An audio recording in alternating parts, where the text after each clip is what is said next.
Bismillah. Assalamualaikum sahabat. Kisah tentang pembantu Rasulullah yang selalu setia meskipun termasuk golongan fakir. Dia dibantu dan dimodali oleh sahabat-sahabatnya atas perintah Rasulullah SAW dalam membangun rumah tangga.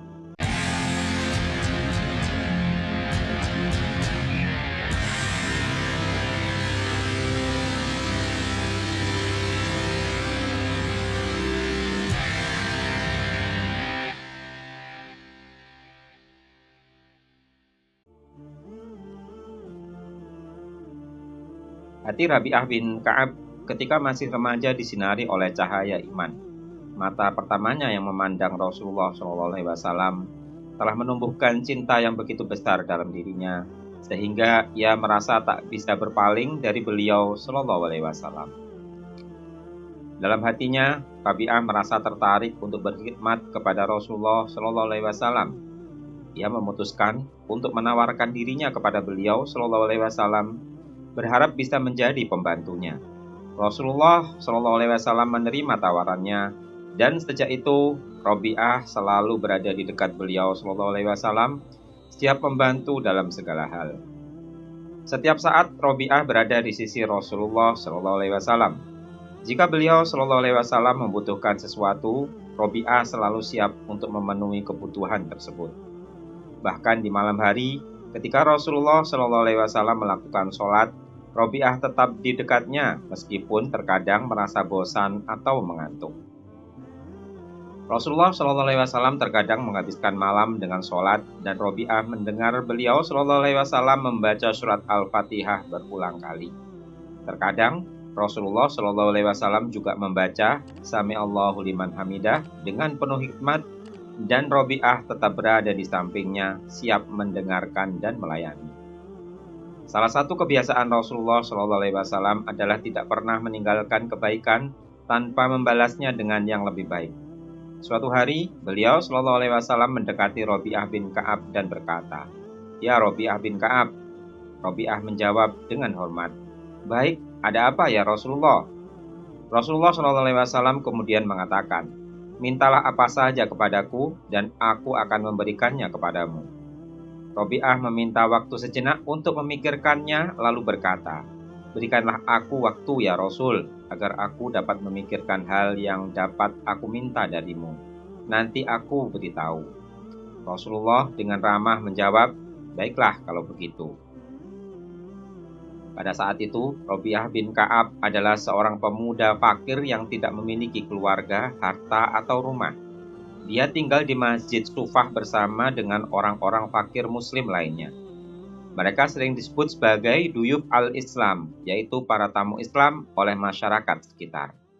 Setiap kali ada seseorang dari kaum muslimin memberikan sedekah, Rasulullah SAW akan mengirimkan bagian dari sedekah tersebut kepada mereka. Begitu juga jika ada yang memberi hadiah kepada beliau SAW, Rasulullah akan mengambil sedikit bagian dari hadiah tersebut dan memberikan sisanya kepada mereka. Pada awalnya, Rabi'ah tergoda untuk meminta sesuatu dari kebaikan dunia agar bisa keluar dari kefakiran. Dia berharap bisa memiliki kekayaan, istri, dan anak. Namun kemudian dia tersadar bahwa kekayaan dunia hanya sementara dan fana. Dia menyadari bahwa rezeki yang telah ditetapkan oleh Allah pasti akan datang kepadanya. Rabi'ah juga menyadari bahwa Rasulullah SAW memiliki posisi yang terhormat di sisi Allah, dan setiap permintaannya pasti akan dikabulkan. Maka hatinya pun beralih untuk meminta kebaikan akhirat kepada Rasulullah SAW. Setelah merasa yakin dengan keputusannya, Rabi'ah bin Ka'ab menghadap Rasulullah SAW. Beliau SAW bertanya, "Apa yang hendak kau katakan, ya Rabi'ah?" Rabi'ah menjawab, "Ya Rasulullah, aku memintamu agar engkau berdoa kepada Allah untukku, agar Ia menjadikan aku sebagai pendampingmu di surga."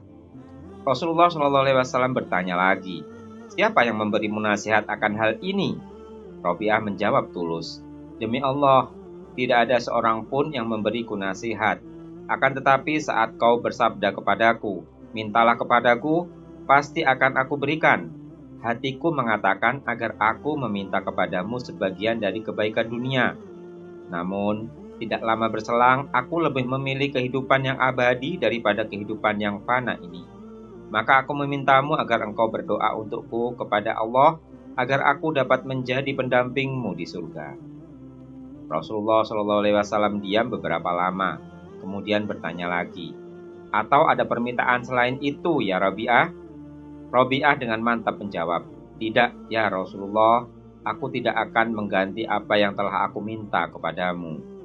Rasulullah SAW lalu memberinya petunjuk, baiklah kalau begitu, bantu aku dalam menolong dirimu dengan memperbanyak sujud.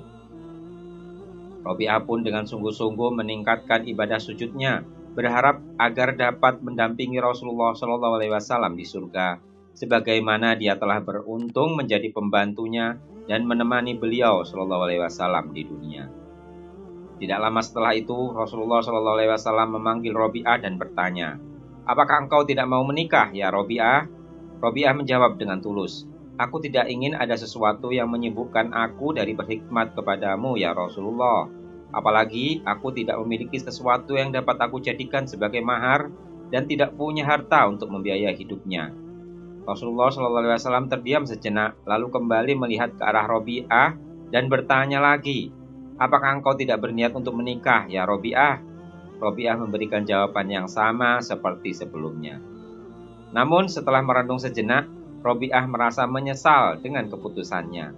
Dia berkata dalam hatinya, celaka engkau ya Rabi'ah. Demi Allah, sungguh Nabi SAW lebih mengetahui dari dirimu apa yang terbaik bagi agama dan duniamu. Dan beliau SAW lebih tahu tentang apa yang kau miliki.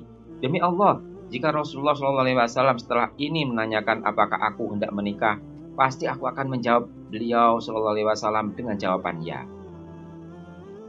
Tidak lama setelah itu, Rasulullah SAW bertanya kepada Rabi'ah, apakah engkau tidak berniat untuk menikah, ya Rabi'ah? Rabi'ah menjawab, tentu ya Rasul. Akan tetapi, siapa yang mau mengambil aku sebagai menantu? Engkau kan tahu siapa diriku. Kemudian Rasulullah SAW memberi instruksi kepadanya, pergilah kepada keluarga Fulan dan katakan kepada mereka bahwa Rasulullah SAW memerintahkan kalian untuk menikahkanku dengan seorang putri kalian yang bernama Fulana. Kemudian Rabi'ah mendatangi mereka dengan perasaan malu-malu. Lalu ia mengatakan kepada mereka bahwa Rasulullah SAW mengutusnya untuk dinikahkan dengan salah satu putri mereka yang bernama Fulana. Mereka merasa heran. Fulana? Rabi'ah menjawab, ya dia. Kemudian mereka menyambut Rabi'ah dengan ucapan, selamat datang Rasulullah, selamat datang bagi orang yang diutus Rasulullah. Mereka yakin bahwa orang yang diutus oleh Rasulullah SAW tidak akan kembali kecuali dengan membawa apa yang diinginkannya. Setelah itu mereka pun mempersiapkan pernikahan Rabi'ah. Maka Rabi'ah mendatangi Rasulullah SAW dan berkata, ya Rasulullah, aku datang dari sebuah rumah yang terbaik yang pernah aku temui. Mereka mempercayaiku dan menyambutku. Mereka pun menikahkan aku dengan putrinya, lalu dari mana aku dapat memberikan mahar kepada mereka? Rasulullah SAW memanggil Buraidah bin Al-Husayb, seorang pemuka kaum Bani Aslam, dan bersabda kepadanya, ya Buraidah, kumpulkanlah emas seberat biji untuk Rabi'ah. Maka Buraidah mengumpulkan emas tersebut untuknya. Kemudian Rasulullah SAW bersabda kepada Rabi'ah, bawalah ini kepada mereka dan katakan bahwa ini adalah mahar putri kalian. Rabi'ah pun mendatangi mereka dan menyerahkan emas tersebut kepada mereka, yang kemudian mereka terima dengan senang hati. Mereka mengatakan, ini cukup banyak dan baik. Kemudian Rabi'ah menghadap Rasulullah SAW dan berkata, aku tidak pernah bertemu sebuah kaum yang lebih mulia dari mereka. Mereka senang dengan apa yang aku berikan kepada mereka, meski sedikit, namun mereka mengatakan, ini cukup banyak dan baik. Lalu dari mana aku mendapatkan dana untuk membuat walimah, ya Rasulullah? Rasulullah SAW lalu bersabda kepada Buraidah, kumpulkan uang untuk Rabi'ah seharga seekor domba. Kemudian mereka membelikan untuknya seekor domba yang besar dan gemuk. Kemudian Rasulullah SAW bersabda kepadanya, temuilah Aisyah dan katakan kepadanya bahwa ia harus memberikan kepadamu semua gandum yang ia miliki. Rabi'ah pun mendatangi Aisyah yang kemudian berkata, ini satu keranjang yang di dalamnya terdapat 7 cak gandum. Demi Allah, kami tidak memiliki makanan lain selain itu. Robiah kemudian membawa domba dan gandum tersebut kepada keluarga calon istri. Mereka berkata, kami yang akan mengolah gandum, sedangkan domba, maka suruhlah para sahabatmu untuk mengolahnya. Robiah dan beberapa orang dari Bani Aslam kemudian menyembelih dan memasak domba tersebut. Dengan demikian, mereka sudah memiliki roti dan makanan untuk walimah. Robiah pun mengadakan walimah dan mengundang Rasulullah SAW yang memenuhi undangannya. Kemudian Rasulullah SAW memberikan Robiah sepetak tanah yang terletak di sebelah tanah milik Abu Bakar.